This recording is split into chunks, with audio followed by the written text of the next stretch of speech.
Welcome to the Bambanani series.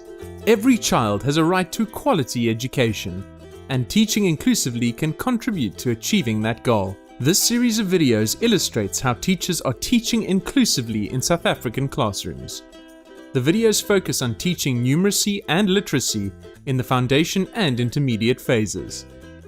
To support participation and learning by all learners, the teachers in the clips differentiate their teaching methodologies, content and assessment strategies, and classroom environment. Let's join hands to teach every child.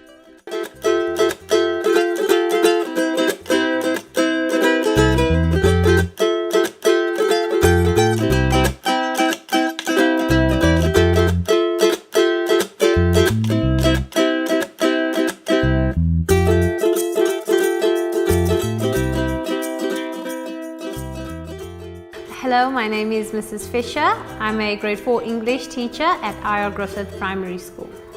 Good morning, boys and girls. Good morning, Miss Fisher. Okay, so we have a very exciting lesson planned today. But before we start with that lesson, I'd like you to close your eyes. So I started off the lesson with an icebreaker. My icebreaker was the learners using their imagination. So they closed their eyes, I asked them to close their eyes and imagine a world without sun. Imagine a world where there is no sun. So as you're imagining this, I just want you to compare it with your day-to-day. What are you missing out? Can you imagine such a world? I'm going to go to one or two of you and ask you what's happening in your mind with no sun. Chloe, I'd like you to tell us, what do you see? It's very dark and depressing. Yes, Olulana. In my world, there's no school today. Okay, boys and girls, so open your eyes. Isn't that much better? Yes. Hey? The first thing that Ms. Fisher did was she really got the learners to use their imaginations. So she asked them to close their eyes and imagine a world where there was no sun. This really supported the learners as they were able to use their imaginations, and they really got into the lesson, and this gave them a grounding for the lesson. I then introduced them to the lesson. I introduced them to the name of the comprehension, which is called Stealing the Sun. Can you believe that someone stole the sun? Can you believe that? No. Hey? So that's exactly where we're going today. We're in the village near Lake Tumba, and we are going to explore this village, and we're going to try to help them. I introduced the learners to the characters in part 1. Just to make them feel comfortable and more at ease. So when you introduce them to the characters, they familiarize themselves. So I went around the classroom showing them a picture of the characters so that they could also imagine what the characters would look like, just to give them an idea. Today we are going to do part 1. I'm going to introduce you to the characters, the plot, the setting. We're going to be introduced to the story. Then tomorrow we will go to part 2. Are you ready? Yes. Okay, so the first character is Chief Wai. Let me go around to introduce you to Chief Wai. Okay, that is the first character in the story. Okay, boys and girls, I'm going to introduce you to the animal characters in the story, okay, in part 1. The first one is the wasp, and the second animal is the tortoise. So the kite, boys and girls, I'm not talking about the kite that you use on kite day. This kite can fly on their own. A kite is also known as a bird. After I introduced the characters, I explained what it is that they needed to do. Before that I did that, I also gave them a setting of the story. So we had drums and we had animals, just to give them the setting as if they are in this village and as if they are going to assist the chief to get back the sun. So as a group, you're going to help one another and you're going to answer the questions in your book. Okay?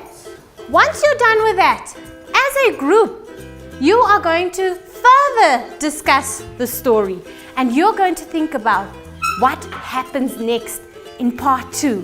Chief Y lived near Lake Tumba with his wives and many servants. He had a tall, handsome young son named Mukale. At the time, there was no sun, only dark, overcast skies all day. One day, Mukale asked his father, "Why doesn't the sun shine here?" Chief Y looked sad.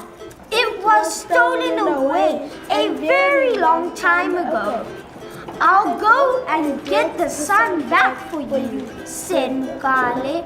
What was the name of Chief Y's son? Chief Y's son's name was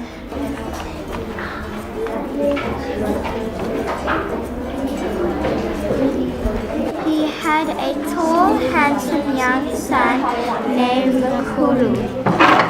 Ms. Fisher really provided a lot of different resources for her learners. So in her box, she had the actual comprehension, which was just a page with the story and some of the comprehension questions, but she also had created wonderful story cards, which was a simplified version of the story with big pictures. So learners who needed a little bit more support were able to look at these pictures and read the story. What she also had was cards with definitions. So if there were any words that learners were a little bit unsure about, they could look at these definition cards and look at a picture and understand what these words meant. At the end of the lesson, I wrapped up. I asked 1 or 2 groups what they discussed. They gave me the answers and I then gave them their homework. Their homework options were either to go home and continue reading, or they could, as an individual, write up what they think happens next. So that also creates that excitement for the following day. Ishani, can you please report back to us? You don't have to stand. They travel to the other chief, and when they get there, the chief doesn't want to hand the son over. When they get there, they're gonna have to battle the king to get the son back. Go home and think about what you think will happen next, okay? So that will be your homework for today. Learners had to report back to the teacher on what they thought might happen next in the story. And this is a great way of stimulating original thought and creativity by the learners. And she then went on to give homework pertaining to what happens next in the story. The differentiated homework is to assist all types of learners on all different levels. So they will have the one group of learners can go home and reread the story so that they can come the next day and be on the same level as the other learners. So if they missed any story elements, they don't have to feel bad because they still have time to catch up.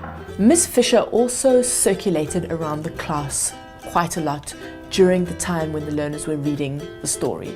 So this really helped to support weaker learners. She was able to give weaker learners individualized attention, and she also encouraged some of the stronger learners to go deeper into the questions.